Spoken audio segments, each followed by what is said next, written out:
There's 43% of businesses right here in Edmonton might not reopen again, probably won't reopen again. This is catastrophic. The virus is one thing, but we need to have a balance. There has to be a balance between the virus and getting the economy back working. The sun is shining, spring has sprung, and Albertans are tired of being locked down. These people here today want the coronavirus lockdown to come to an end. I'm here at the legislature covering the End the Lockdown protest.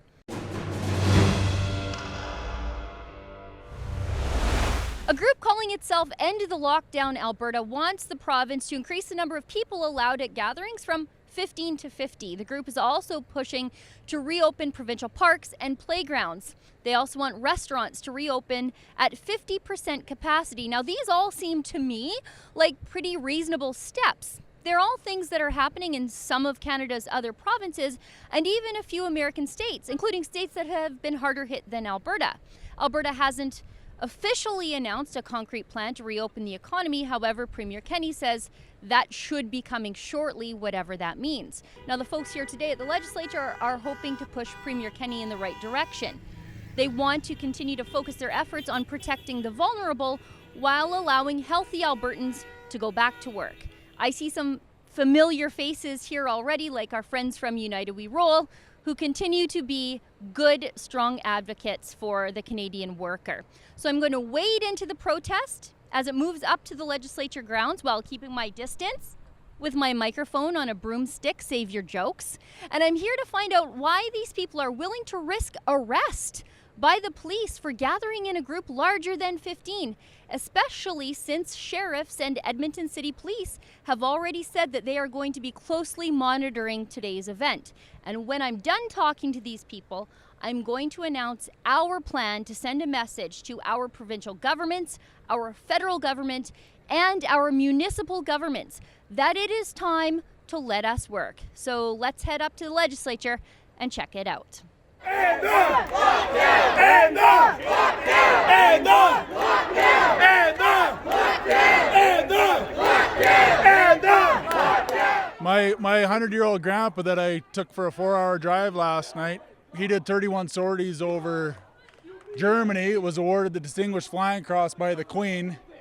He has 40 grandkids without jobs right now that are out of work because of this charade. So that's why I'm here, is because he fought for freedom, and right now this isn't freedom. Calgary did a study last year about how unemployment affects suicide rates, and the way Kenny's talking about unemployment, suicide will go up 50%.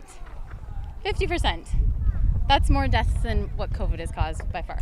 What really brought me out here is that my mother is in palliative care and I'm not allowed to visit, and it's very hard to take. It's hard to take, and it's unnecessary and it's arbitrary, and it seems barbaric is the word that comes to my mind, and it's just ridiculous, and that's why I'm here. I'm no revolutionary, but today I'm saying no.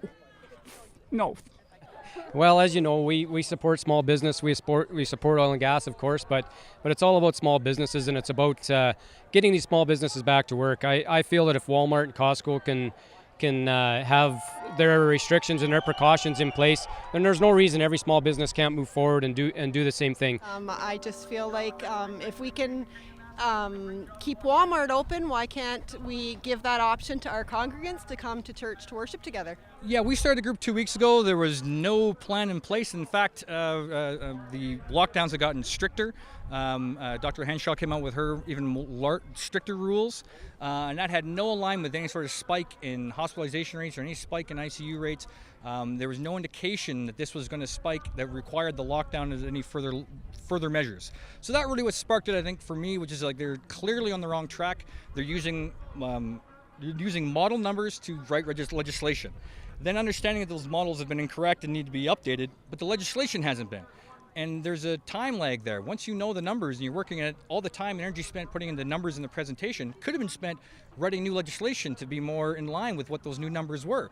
But they're kind of doing things in this really slow motion. And there's 43% of businesses right here in Edmonton might not reopen again, probably won't reopen again. This is catastrophic. The virus is one thing, but we need to have a balance. There has to be a balance between the virus and getting the economy back working.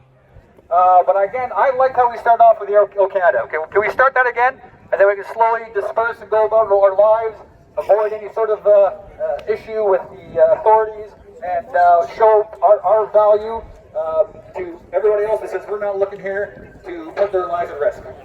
Oh, Canada, our home and native land, true patriot love in all our sons command. The people here today seem pretty reasonable. You can see for yourself, they just want to go back to work. Today there was a pretty heavy police presence. They had their ticket books in hand, ready to issue fines to folks who disobeyed the Alberta government's social distancing regulations. However, I have not yet so far seen a ticket issued. So good news, they aren't being heavy-handed. The folks here today, they don't want government welfare. They don't want handouts. They want to earn a wage doing an honest day's work. And many of them told me that so far, the cure has been definitely worse than the disease. They're worried about unemployment and depression, domestic violence, and especially the future of their children. And they want to be free in a free country. Now, no elected officials came out to meet with these folks. No politician addressed them.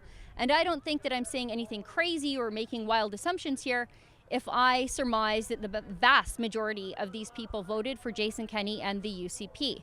Now they're looking to Jason Kenney and the UCP for a solution to what's happening here before it's too late. They want a plan, and they want a plan now. That's why we've got a petition to send a message to our politicians, all of our politicians, from Justin Trudeau to our provincial leaders across the country and to our increasingly tyrannical municipal governments issuing fines to people for just trying to live their lives in a strange new world separate from other people.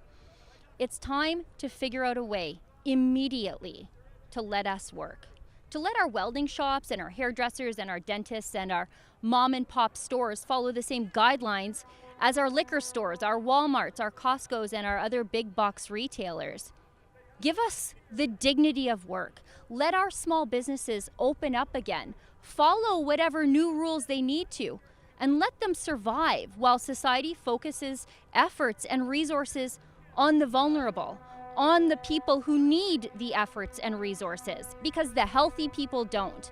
To sign our petition to make it one of the biggest in Canadian history, because ending the coronavirus lockdown in a responsible way is the biggest issue facing the Canadian economy right now.